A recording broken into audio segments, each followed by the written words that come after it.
naman akalain na hindi ko rin inaasahan pa.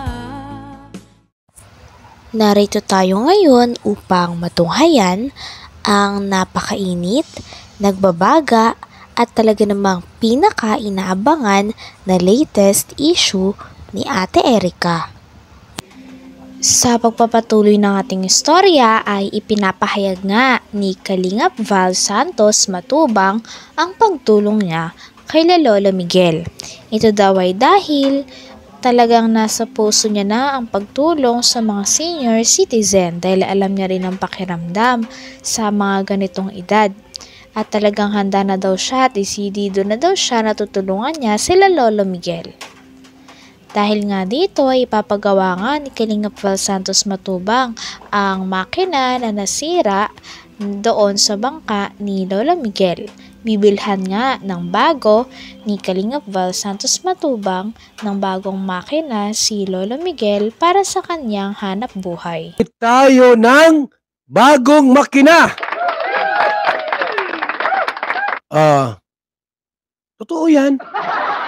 Hindi ako naka-monetize mga kalingap, oh. Hindi naka-on yung monetization ko, naka-off yan, oh. Pero dahil po, senior po yan, naawa tayo. Di ba nakakaawa baga sila tingnan, yung bahay nga, butas-butas. Yung bangka po, hindi na magagamit. Talagang ano po,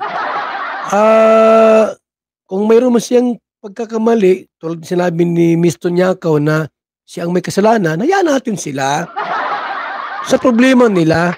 Ang sa amin lang po ay tulungan natin ang mga senior citizen. Mag-asawa yan, yung asawa niya may sakit. O may sakit yung asawa niya, bulag pa. Paano yun kung ang Team Kalinga po ay hindi makatulong? Yung apo nga, hindi natuloy yung apo, pinabayaan sila. Inangkin pa ng ilabas yung bangka. Bibili tayo ng makina po ngayong araw na ito. Gulat kayo, no? Salamat kay Ate Christy. Ang bait ni Ate Christy, ano? Pera, nagmumukha kawawa pero hindi po natin alam saan naman talaga sila sa buhay na ganyan noon pa. Ito, ano lang ako, ha?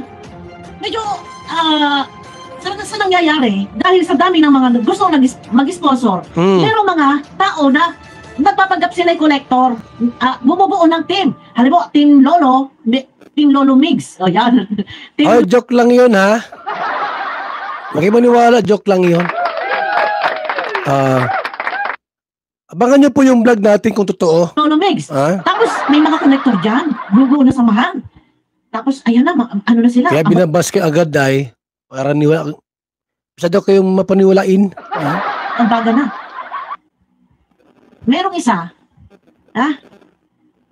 itong nire-reaction ni Kuya Bat. Yung isang kasama niya, na admin. Dito nga ay nagiging issue talaga ang pera, lalang-lalo na sa away sa pagitan ni Lola Miguel at nila Ate Erica. Talagang pinapatunayan nga ni Kalingap Val na ang pera ay pwedeng makasira ng isang pamilya o ng koneksyon natin sa isang tao kapag masyado na tayong lulong sa pera at masyado na nating pinapahalagahan ang pera kaysa sa mga tao na ating nakakasama. Halimbawa na nga ang nangyari kay Ate Erica at sa ugnayan niya sa kanyang lolo o sa kanyang pamilya. Pagkatapos kasi magkaroon ng pera nila Ate Erica ay iniwan nila ang kanilang lolo at ang kanilang pamilya at hindi na bumalik. Yung yero nila Erica. Ang lista, 26,000. Hey! May kupit daw. Maritis kang ano bupil yan? Ikaw ka rin black and white? Maritis kang maray. Dapat yung yero nila Erica, 21,000 lang. Pero ang nakalagay doon sa lista. Ano?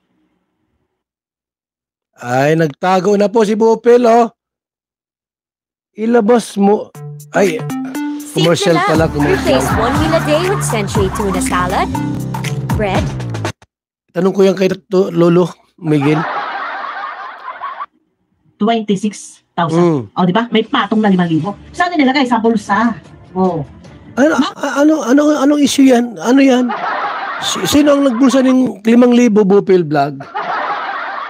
Sino ang nagsabi sa'yo?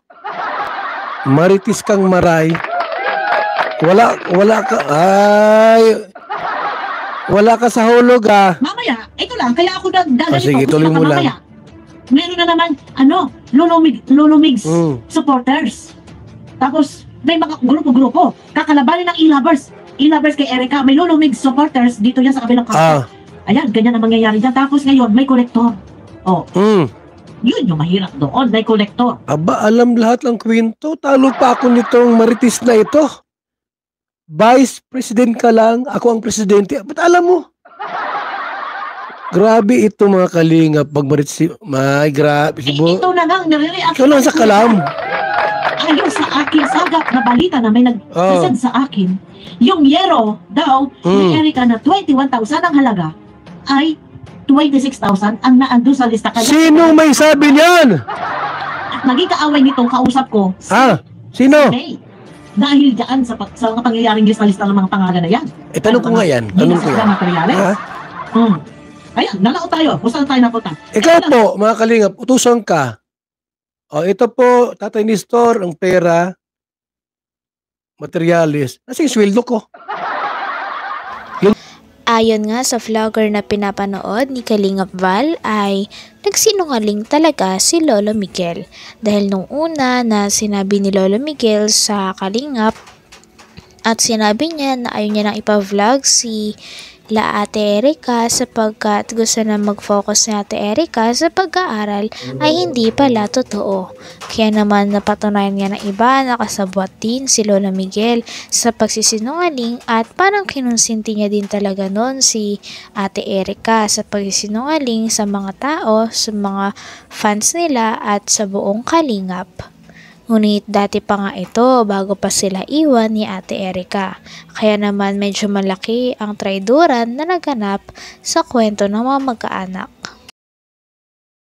Ay Miguel, itong 100,000 na, ito yung Gismil sa iyo po yan. Ganun dapat.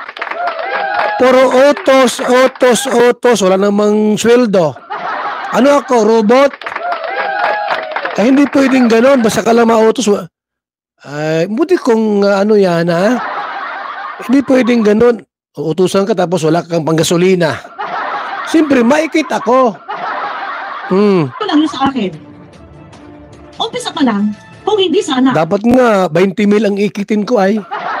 Si Lolo Miguel nagsinungaling.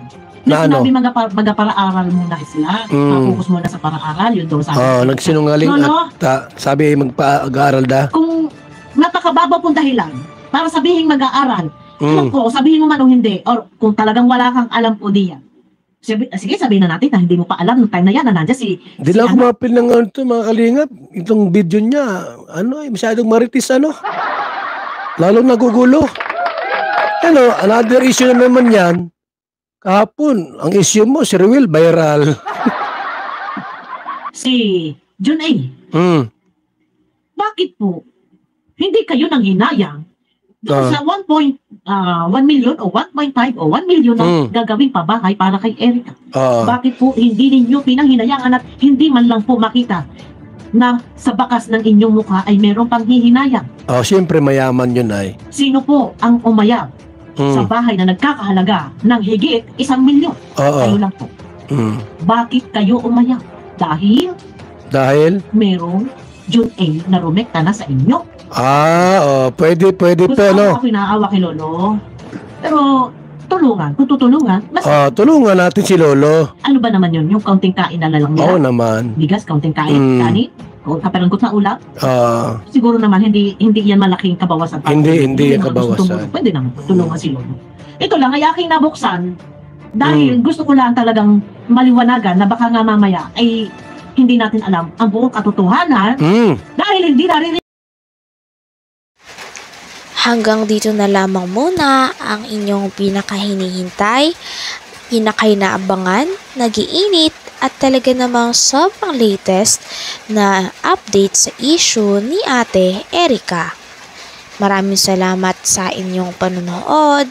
Hanggang sa muli. Bye!